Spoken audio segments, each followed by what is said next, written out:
Cette semaine à Hockey le Magazine, pour notre dernière de la saison 2023-2024, on rencontrera bien sûr Philippe Roy de chez Perfo Elite et les gens du trio hockey avec Éric Dupont et Pierre Gervais. Mais on vous propose aussi une entrevue avec le défenseur du Canadien de Montréal, Justin Barron, qui est en train de se faire toute une place à la brigade défensive du Canadien. Mais d'abord, une entrevue et une visite avec Daniel Sauvageau qui nous fera découvrir le centre de haute performance 2102, un centre qui a été créé il y a quelques années et qui sert maintenant bien sûr l'équipe de Montréal dans la nouvelle Ligue de hockey professionnel féminin.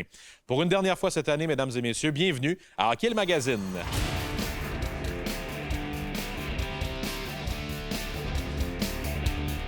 Hockey le Magazine est présenté par Sport Rousseau, Hockey Expert et l'entrepôt du hockey.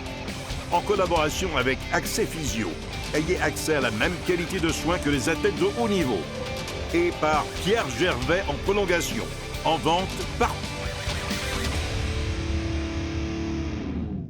Hockey le Magazine se retrouve cette semaine à l'Auditorium de Verdun, au centre de haute performance de hockey féminin 2102, avec celle que vous reconnaissez bien sûr à ma gauche, Daniel Sauvageau, directrice générale de l'équipe de hockey professionnel féminin de Montréal, mais également qui a eu une longue carrière dans le hockey féminin et qui a créé le centre où on se trouve. Daniel, je te demanderais peut-être d'abord de m'expliquer, de m'introduire qu'est-ce qui est ce centre-là, comment l'idée est venue il y a quelques années de le créer. D'abord, il y a quelques années, 4 ans pour être exact, au moment où la Ligue canadienne de hockey féminin a annoncé sa fermeture. Et dès ce moment-là, on s'est dit, qu'est-ce que nos joueuses ici au Québec vont avoir comme endroit? Alors, le centre 2102 a été créé. Pourquoi 2102, Jasmin? C'est qu'on voulait reconnaître le passé. 21 du 2 2002, c'est là où le Canada a gagné sa première médaille d'or. Alors, le choix du nom... Tu en étais l'entraîneur-chef, tu ne le précises pas, mais tu étais l'entraîneur-chef de l'équipe. C'est une marque, c'est une date marquante pour le hockey canadien. Alors, c'est le nom qu'on voulait lui donner. Et on est là. Alors, pour nous, le centre a été de dire, on va entraîner les plus jeunes, on va entraîner nos Olympiennes, on va entraîner aussi l'équipe professionnelle. Alors, lorsqu'on a levé la main en disant, nous, ici, on est prêt avec le vestiaire, la clinique, le gym. Et justement, tu parles de la clinique, du gymnase, de tout ce qui entoure ce centre-là, le vestiaire. On va aller le visiter au cours des prochaines minutes. Tu vas nous amener dans l'intérieur du centre. Oui, à l'intérieur du centre, avec justement toutes les facilités qu'on a créées. Alors, Daniel, on arrive dans le vestiaire de l'équipe de Montréal professionnel féminin. Parle-moi de ce vestiaire-là, de comment il a été pensé, comment il a été conçu. C'est toujours un moment le fun de découvrir un vestiaire pour les joueuses. Visiblement, c'est le cœur de ce qu'on fait. C'est une équipe de hockey. Alors, on voulait avoir 28 caissons et même plus si on a besoin d'aller à 30, 31, 32 pour s'assurer que lorsqu'on a un camp d'entraînement et ensuite de pouvoir réduire avec le nombre de joueuses pour l'équipe. D'ailleurs, les caissons ici ont été dessinés pour avoir plus de place en largeur, mais aussi en profondeur pour que les joueuses puissent évidemment utiliser, oui, le tiroir, mais derrière, qui est peut-être particulier au hockey féminin et masculin, mais on dirait que les joueuses, les filles, ont un petit peu plus de choses personnelles à mettre dans leur stall. Alors, à la blague, on a vraiment voulu s'assurer là, qu'on était pour faire ça. D'ailleurs, la Ligue les a utilisés pour les endroits... Pour les autres équipes. Pour les autres équipes. Alors, le centre, dans le fond, on s'est dit, bien, voyez comment on était précurseurs parce qu'on a voulu justement déjà préparer un vestiaire, d'abord pour l'entraînement, puis ensuite, évidemment, pour les matchs. Merci, Daniel, pour la visite du vestiaire. Merci.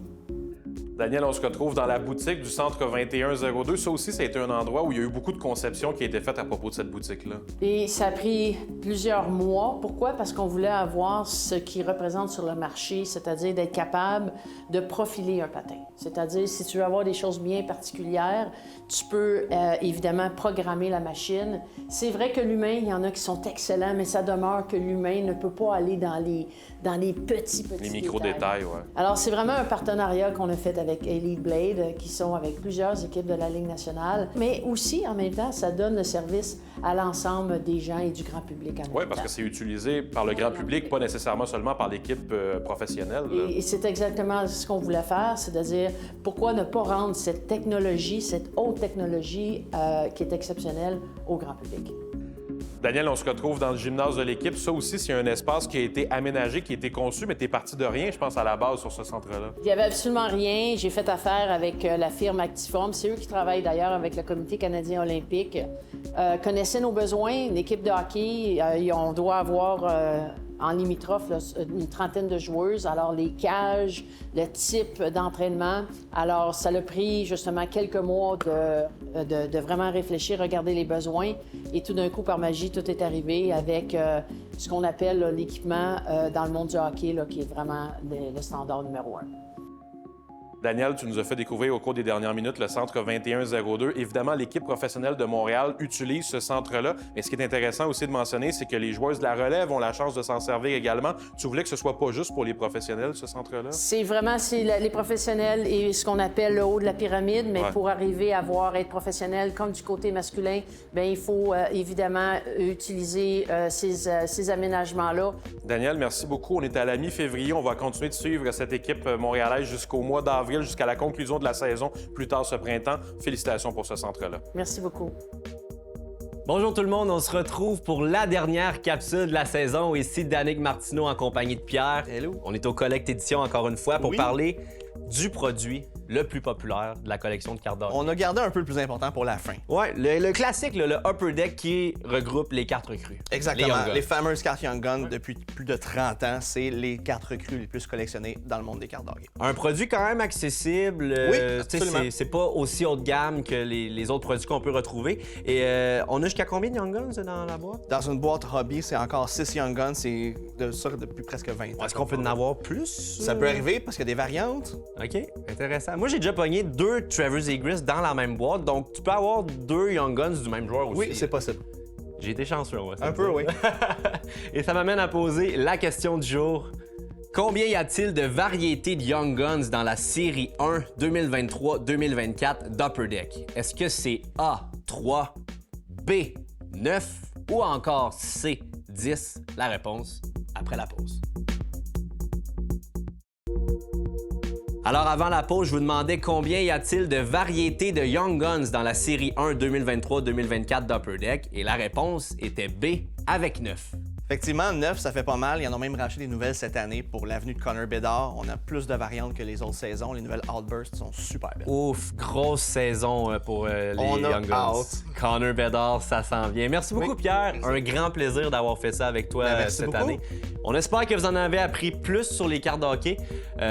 Bon hobby à tout le monde et bonne collection. On vous souhaite du Connor Bedard cette année. Oui. Merci, Pierre. On est avec Dominique Labelle de chez Accès Physio. Dominique, on se retrouve au mois de février. Au hockey mineur, les séries éliminatoires approchent à cette période-ci de l'année. C'est une période où la fatigue joue un rôle prédominant, je pense, dans les performances des joueurs. Comment on gère cette fatigue-là lorsqu'on arrive en fin de saison? Merci, Jasmin, d'amener ce sujet-là. On parle souvent de la performance, optimiser les performances, etc. Mais c'est tellement important de prévenir la fatigue, d'optimiser la guérison. Puis on sait à quel point c'est important. Moi, j'ai travaillé avec des équipes sportives, des jeunes joueurs où des fois le sommeil était vraiment inadéquat, quelques heures seulement. Ils arrivaient avec des boissons énergisantes. Et on sait que le manque de sommeil, la fatigue, ça augmente vraiment le risque de blessure. Ça diminue aussi le jugement, la vitesse de réaction chez les jeunes. Toi, comme physiothérapeute, quel conseil tu donnerais peut-être en terminant aux jeunes pour passer à travers cette période-là avec du succès puis terminer la saison de la bonne manière? Bien, je pense que c'est vraiment d'être sensibilisé par rapport à ça, autant les coachs, les parents, les physios, les entraîneurs, de l'importance du sommeil chez les jeunes. Par exemple, entre 13 et 18 ans, on devrait viser d'un 8 à 10 heures de sommeil. Donc, c'est beaucoup d'heures quand même, mais c'est pas tous les jeunes qui vont faire ça. J'aimerais ça pouvoir le viser encore à mon âge. Malheureusement, je ne l'ai pas. Merci, exact. Dominique. Merci. On est de retour cette semaine à Hockey le Magazine chez Perfo Elite avec Philippe Roy pour notre dernière capsule de la saison. Et Philippe, pour cette dernière de ta deuxième année de collaboration avec nous, tu as choisi de parler de pliométrie. De quoi tu veux parler exactement et quelle est l'importance de tout ça dans ton plan d'entraînement? En fait, on a parlé beaucoup de transfert du gym vers la glace pendant la saison. La pliométrie étant un paramètre extrêmement important dans tout ce rôle-là, de venir transférer nos acquis. Donc, c'est vraiment de venir transférer notre force en vitesse, donc de la transférer sur la glace. Mais c'est très souvent mal exécuté ou que les gens connaissent plus ou moins, en fait, les détails importants en pliométrie. On va voir plein de choses sur les réseaux sociaux, des sauts, des haies, peu importe. Ils ne sont pas nécessairement bien exécutés ou utiles. Exactement. Donc, ça ne sera pas bien exécuté, ça ne sera pas utile, mais aussi, c'est que ça ne respectera pas certains barèmes, certains critères qui est super important en pliométrie. Donc, en fait, la pliométrie, c'est super important que ça se mérite. L'entraînement en vitesse, ça se mérite. Tu dois avoir la base avant d'aller vers ce type d'entraînement-là qui est plus avancé. Ça semble anodin, sauter, mais c'est pas tout le monde qui est capable de le faire d'une bonne façon. Le deuxième point, c'est d'apprendre à absorber les contacts, avant même de se propulser. Donc, de sauter après absorber, parce que si tu absorbes mal, tu seras pas capable d'utiliser toute ta force, ta puissance pour venir te repropulser. Le troisième facteur, en fait, c'est de venir séparer dans ta semaine tes exercices de pliométrie. C'est des exercices qui ont, comme j'ai dit, ont l'air très anodins, faciles à faire, mais sont très taxants sur le système nerveux. Il faut les faire au bon moment. Il faut les faire au bon moment, dans ta semaine, en saison, hors saison, mais c'est important de les séparer. De un, pour venir récupérer de ce genre d'entraînement-là, mais également, ce qui est important, c'est que ça vient venir aider au niveau de l'apprentissage moteur de ce genre de mouvement-là. Donc, comme j'ai dit, ça a l'air super facile à faire comme mouvement, mais ça a l'air juste facile.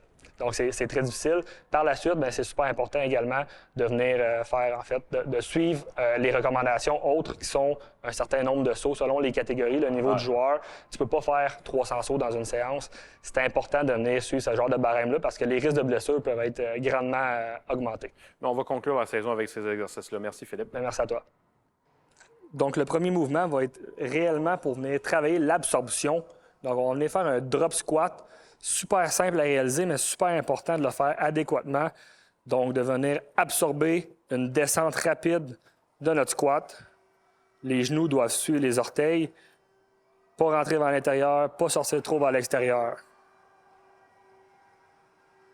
Pour le deuxième exercice d'absorption, on va vraiment partir de plus haut. Donc, on va faire un drop à partir d'une box, mais super important d'absorber, de maintenir en position en bas, tant si longtemps qu'on n'est pas à 100% stable. On se laisse descendre, on absorbe. Donc, on garde le corps tête, le dos reste droit, vers l'avant légèrement, les genoux ne rentrent pas vers l'intérieur. Donc, tout est vraiment stable, fixe. Donc, maintenant, on va venir intégrer des sauts vers l'avant, des sauts latéraux avec les haies. Donc, super important de garder le temps de contact le plus rapide possible au sol. Donc, tout se fait sur une jambe. Donc, 2 sauts vers l'avant et un saut latéral, donc suivi d'un skater jump. Et on peut recommencer. Donc, 2 sauts vers l'avant le plus rapidement possible et un skater jump explosif pour poursuivre. Philippe, c'était nos derniers exercices de la saison. D'abord, merci à nos 2 modèles qui ont été avec nous, Siana et Michael. Qu'est-ce que tu as le plus aimé dans cette saison-là? On a travaillé beaucoup de choses, puis je pense que ça donne un bon aperçu aux gens de tout ce qui peut être fait au cours d'une saison de hockey. Effectivement, en fait, ce que j'ai aimé de la saison, c'est super simple, c'est que la première saison, on a parlé de toutes les qualités athlétiques qu'on peut venir travailler. Cette saison-ci, on a vraiment parlé de transférabilité, de points un peu plus techniques en entraînement au niveau de la performance pour venir aller chercher nos acquis dans le gym, les transférer sur la glace. Philippe, un grand merci à toi de t'être rejoint à nous pour Hockey le Magazine pour une 2e année. On espère que ça va se poursuivre dans les prochaines années. Je pense que les prochains mois vont être occupés. Tu vas arriver là, dans ta fin de saison puis la saison estivale qui est assez chargée avec les joueurs de hockey. Maintenant, ça arrête presque plus. Mais oui, c'est tout à charger. Merci beaucoup, Philippe. On se revoit, j'espère, l'année prochaine. Yes, merci à toi.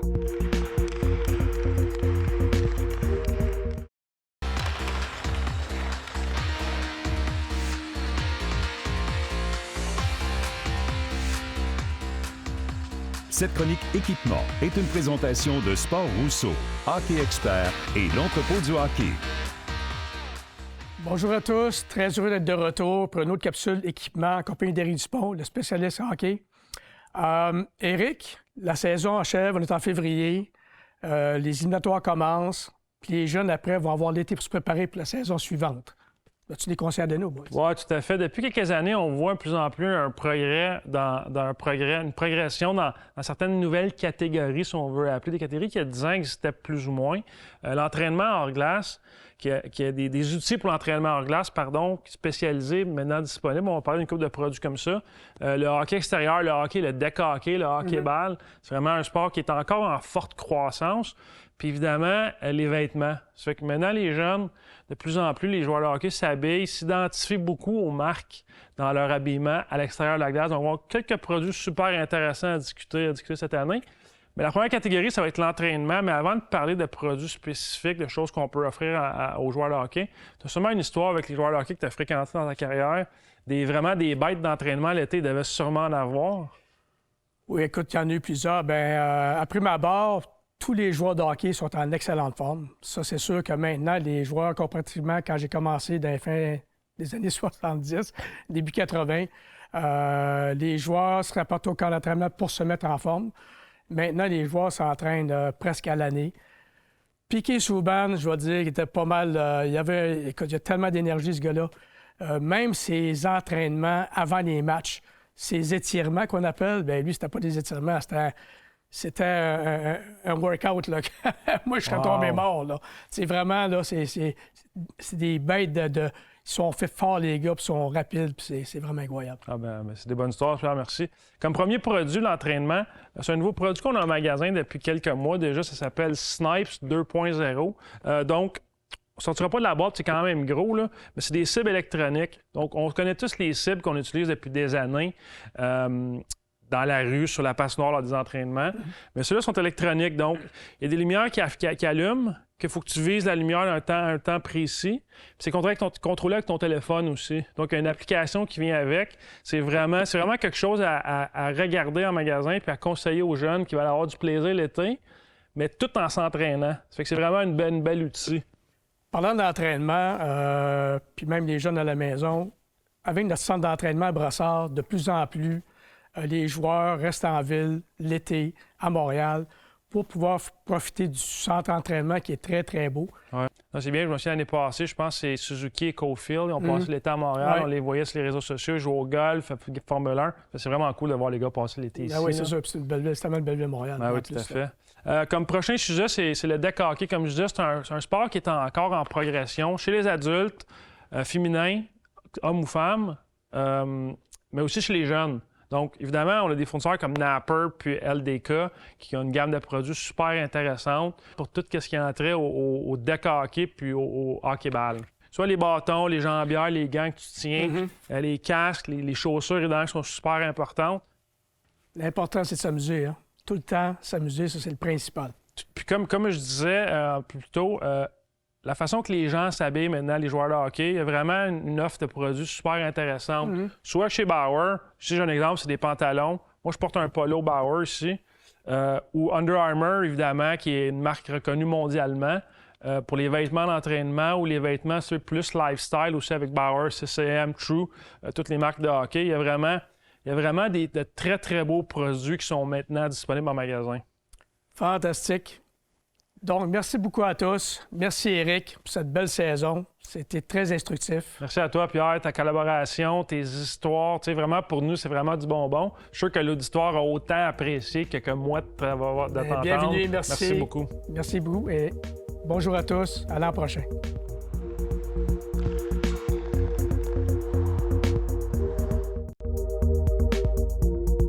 Cette semaine, à Hockey le Magazine, pour notre segment Parcours vers le hockey professionnel, on a le plaisir de recevoir le défenseur du Canadien de Montréal, Justin Barron, qui est avec nous. Justin, when I say minor hockey, what remember you the most about those specific years when you were younger?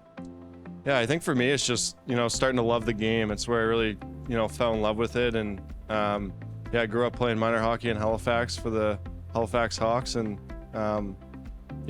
just proud looking back to be from Halifax and just a lot of great memories. How it all started, this passion for the hockey? Do you remember a specific moment maybe when you were, 5 years old or something like that? Yeah, so we were fortunate growing up. Me and my brother had a pretty big backyard, so my dad always put a backyard rink for us in the winter. So I think it was just, we kind of fell in love, learning how to skate on our backyard rink and, then competing against each other. And yeah, I think that's kind of where it all started. You probably had a lot of memories with your brother, who is 3 years older than you. Yeah. So probably a lot of hockey games when you were at the ice rink or something like that. Yeah, exactly. We had one up the street too in a park, so there was, we always had friends over. There was always, winter hockey games going on there on the outdoor rinks, and it was a fun place to grow up and start to fall in love with the game. Fast forwarding a little bit, in your junior hockey league, you talk about the Halifax Mooseheads. You played for the Halifax Mooseheads for 4 years. I suppose it was really special for you, as you're a native from Halifax, to play for the Mooseheads. Yeah, it was a dream come true. That was like the Montreal Canadiens in Montreal. That was the biggest team we had, and getting to grow up watching Nathan McKinnon, Jonathan Drouin, and that team that won the President's Cup and then the Memorial Cup. Yeah, I remember those years. It was, right as I was getting to that age of, being able to remember all the games. And then, getting drafted by them, it was a dream come true. And, playing four good years there and getting to host the Memorial Cup, it's nothing but, positive things looking back on it. You're now like a pro hockey player for sure, but when you go back to Halifax to see maybe some kids, do you have an advice that you gave to the kids maybe to talk about your journey to the professional hockey? Yeah, I think it's just, you know, working hard and just trying to get better every time you're on the ice. I think, you know, the way things are now, it's, you know, you're always going to have ways to find exposure. I think back in the day it was a little bit different. You know, being from the Maritimes, it might have been a little bit harder to get seen, but, you know, there's lots of opportunities now for, you know, junior hockey and NCAA and prep schools and that thing. So I think it's just, you know, putting your head down and working and trying to get better every year. And, and just, I think as long as you do those things, like, opportunities will open up for you and you'll get chances. You also had a great opportunities with the Canada, with the national team with 2021, with the national junior team. What are your memories about this experience and this thing were probably really special for you too? Yeah, I've been fortunate to get to wear the maple leaf on my chest a couple times, and it was definitely a weird World Juniors being you know, in the midst of COVID and the bubble and no fans, but just a really cool experience, a lot of really close friends from that team, and you know, obviously it wasn't the result we wanted, but to be a part of a World Junior team nonetheless was super special. Last one for you. What is the thing that make you maybe most proud about your career and about your minor hockey league too journey to the professional? That's a tough question. I think getting drafted first round was something very special for me. I think probably at the top of the list, honestly, would be the Memorial Cup in Halifax, my second year with the Mooseheads there. Just being from Halifax and, you know, seeing how the city all really came together for that event, and you know, I still hear people talk about it, you know, to this day, about how incredible it was that week, that 2 weeks there in Halifax, and just super proud of our team that season, and you know, made me very proud to be from Halifax. Yeah, thanks for your time, Justin. Have a great season this year with the Canadiens. Thank you very much.